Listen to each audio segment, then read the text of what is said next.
আসছো এখানে? এতগুলো মানুষের সামনে অপমান করে তোমার হয় নাই? আবার অপমান করতে আসছো? ও, তুমি সরি বলতে আসছো আমাকে? শোনো, তোমার কোনো সরির প্রয়োজন নাই আমার। তোমাকে না আমার সহ্য হচ্ছে না, তুমি এখনই বেরিয়ে যাও এখান থেকে। তোমার এই মুখটা না আমি দেখতে চাই না। তোমার কাছে আমি হাত জোর করে বলছি, প্লিজ বেরিয়ে যাও এখান থেকে।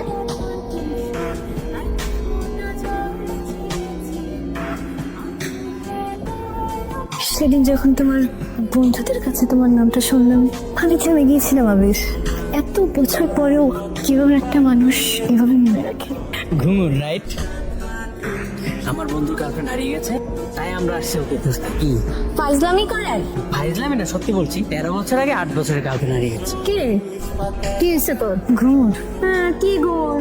আমি মানুষ তো একসাথে নিচে থেকেও অপরিচিতের মতো থাকি। তুমি কিভাবে এতটা বছর ধরে তোমার মনের ভিতরে আমাকে আগলে রাখলে? আমি ভেবেছিলাম হয়তো সময়ের সাথে সাথে তুমি আমাকে ভুলে যাবে, কিন্তু তুমি আমাকে প্রজাপতির ডানার মতো নিজের মনের ভিতরে আগলে রেখেছো। কখনো কথায়, কখনো কাগজে, কখনো তোমার চুপ করে থাকায়। জানো বেশ, ভালোবাসা সবাই পায়, কিন্তু এত যত্ন এভাবে আগলে রাখা কজন পায়? কিন্তু আমাদের বাবা মা। আঙ্কেল আন্টি সম্পর্ক তো ভালোই ছিল, তাহলে ওনাদের মধ্যে প্রবলেমটা কি নিয়ে হয়েছিল? নাকি ওনাদের মধ্যে প্রেমের সম্পর্ক গড়ে উঠছিল? কোনো কিছু ক্লিয়ারলি না যায় জাজ করিস কেন? ওর বাবা আমার মা ফ্রেন্ড ছিল, তোর আর আমার মতো। তাইলে প্রবলেমটা কোথায়? আরে সেটাই তো জানি না। তো একটু আন্টিকে জিজ্ঞেস করবি, মানে কেন এই প্রবলেমটা হয়েছিল। তোর কি মনে হয় আমি এত বছরে মাকে এটা একবারও জিজ্ঞেস করিনি? তার মানে আন্টি এটা বলতে চাচ্ছে না।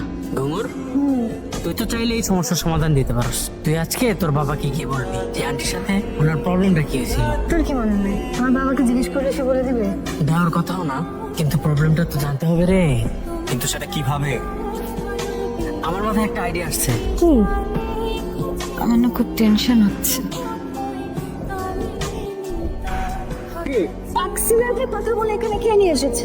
আমাদের অ্যাক্সিডেন্ট হয়নি মা। মানে কি? তাহলে আমাকে এখানে এভাবে ডেকে আনলি কেন? হ্যাঁ, আর এই ছেলেটার সাথে কি সম্পর্ক তোর? আমি কতদিন তোকে বলেছি যে এই ছেলের সাথে কোনো সম্পর্ক রাখবি না, তারপরে তো আমার কথা শুনলি না। আজকে বাবার চেয়ে এই ছেলেটা তোর কাছে বড় হয়ে গেল। আমি তো কোনোদিন ওদের ছায়া আমার সামনে পড়তে দিতে চাইনি, আজকে তুই আমাকে ওদের সামনে ছোট করলি। তাহলে কি আমি ভুলছিলাম? আজকে আমার নিজের কাছে অনেক ছোট মনে হচ্ছে। দাঁড়াও, তিনি শুধু তোমার কথাই বলে গেলেন, আমারও তো কথা থাকতে পারে, তাই না? তোমার আমার কথা তো সেদিনই শেষ হয়ে গেছে। কথা কখনো শেষ হবে না, আর বন্ধুত্বের সম্পর্ক সেটা তো আরো শেষ হয় না।